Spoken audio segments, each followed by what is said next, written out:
Welcome back. Previous video में मैंने आप लोगों के साथ डिस्कस किया था एसेंशियल्स ऑफ वैलिड कॉन्ट्रैक्ट के कुछ पॉइंट डिस्कस किए थे। तो first offer and acceptance discuss किया था, free consent, lawful consideration, capacity of party. Rest point मैं आपके साथ डिस्कस अभी कर रहा हूं। नेक्स्ट अगर lawful object, for the creation of valid contract there should be two person, और दोनों पर्सन्स को जो कॉन्ट्रैक्ट का ऑब्जेक्ट होगा वो लॉफुल होना चाहिए।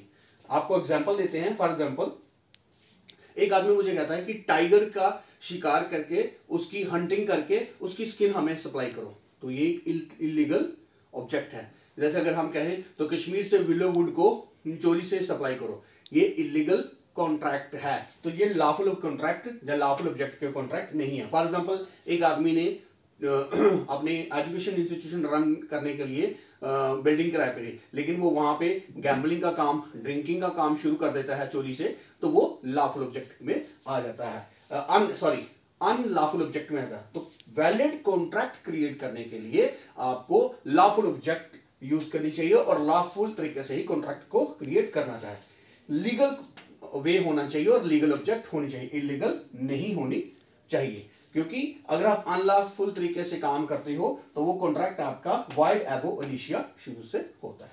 नेक्स्ट आ गया possibility of performance. For the creation of valid contract both the parties should enter into contract and enter into such type of contract which is possible to perform. For example, एक आदमी है अनिल, वो गुरचरण को कहता है कि आप मुझे कुछ पैसे दो, मैं आपको एक मैजिक वाटर दूंगा, आप कहीं भी उसको स्प्रिंकल करोगे, ऐसे छिड़काव करोगे तो पेड़ उग जाएगा और उसमें धड़ाधड़ आम लगेंगे, वो आम आप बाजार में बेचो और पैसे कमाओ। भाई ऐसा कुछ पॉसिबल नहीं है। वो कहेगा प्लॉट ऑन मून, मून के ऊपर आपको प्लॉट मिल रहे हैं, दैट इज नॉट पॉसिबल। ये कॉन्ट्रैक्ट हो ही नहीं सकते, पॉसिबिलिटी ऑफ परफॉर्मेंस है ही नहीं है। तो ए और बी दोनों पार्टियों को ऐसे कॉन्ट्रैक्ट करना है जिसकी पॉसिबिलिटी हो, रियलिटी में वो कॉन्ट्रैक्ट हो सके, ना कि अजम्पशन के ऊपर ही, इमेजिनेशन के ऊपर चलता रहे। ये भी हो गया, ये भी हो गया। Then legal formality. For the creation of valid contract both the party should be fulfil all the legal formality. Oral contract की वैलिडिटी नहीं होती। वैलिड कॉन्ट्रैक्ट क्रिएट करने के लिए आपको प्रॉपर लीगल डॉक्यूमेंट्स बनाने पड़ते हैं, उसके ऊपर नोटरी की अटेस्टेशन होती है, रजिस्ट्रेशन होती है। फॉर एग्जाम्पल, अगर आप मकान खरीदते हैं तो उसकी पहले रजिस्ट्रेशन होती है, रजिस्ट्री होके गवर्नमेंट को फीस जाती है, तो सेलर का और परचेजर दोनों का, वेंडर वेंडी दोनों का उसमें नाम आता है, फिर वो वैलिड कॉन्ट्रैक्ट होता है, क्योंकि उसमें लीगल फॉर्मेलिटी दोनों पार्टीज की होती है और विटनेस भी पड़ती है। उसके बाद आपके पास आ जाइए कैपेसिटी ऑफ पार्टी, हम लोगों ने डिस्कस किया है। Not declare to be void. Valid contract वो होता है both the party enter into contract in such type of contract which is valid. ऐसा कॉन्ट्रैक्ट मत करें जो शुरू से ही आपका अनवैलिड हो, जैसे वाइड, गलत हो। जैसे अगर किसी माइनर से, बच्चे से कॉन्ट्रैक्ट कर लेते हैं, वो वैलिड ही नहीं है।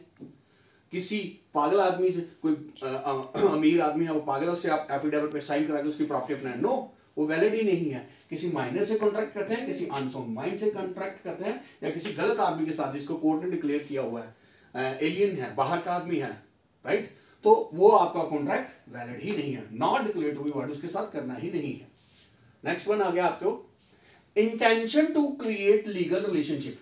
Whenever you enter into contract with someone, your intention, seller and buyer, vendor and vendee, both person intention should be clear, right? intention आपकी clear होनी चाहिए और दोनों eligible होने चाहिए। oral contract इसमें valid नहीं होता। फॉर एग्जाम्पल, मेरे पास 10 कारें हैं, तो मैं जब जो गाड़ी बेच रहा हूँ, मैं बोल रहा हूँ मैं मारुति की गाड़ी, भाई मारुति की आल्टो भी आती है, मारुति की 800 भी आती है, मारुति की स्विफ्ट डिजायर भी आती है, मारुति की और कई तरह की गाड़ी है, राइट।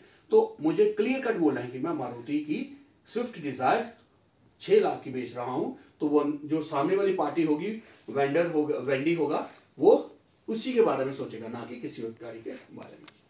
फिर कहते हैं certainty of meaning. Certainty of meaning means when you create contract with someone, valid contract create करना है, आपकी माइंड की कंसेंस एडिडम, यानी दोनों बंदे एक ही चीज के बारे में सेम तरीके से, सेम वे से, सेम थिंग के ऊपर सोचें। मीटिंग ऑफ माइंड उनकी दोनों की होनी चाहिए। किस सब्जेक्ट को सेल परचेज कर रहे हैं वो क्लियर होना चाहिए।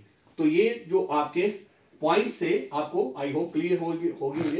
ये 10 पॉइंट्स थे, इनको रिवाइज कर लिए। अगर आपको किसी तरह की कोई प्रॉब्लम हुई प्लीज मुझे कमेंट बॉक्स में लिखें। अगर कोई मेरी कमी है तो उसको भी आप लिखें।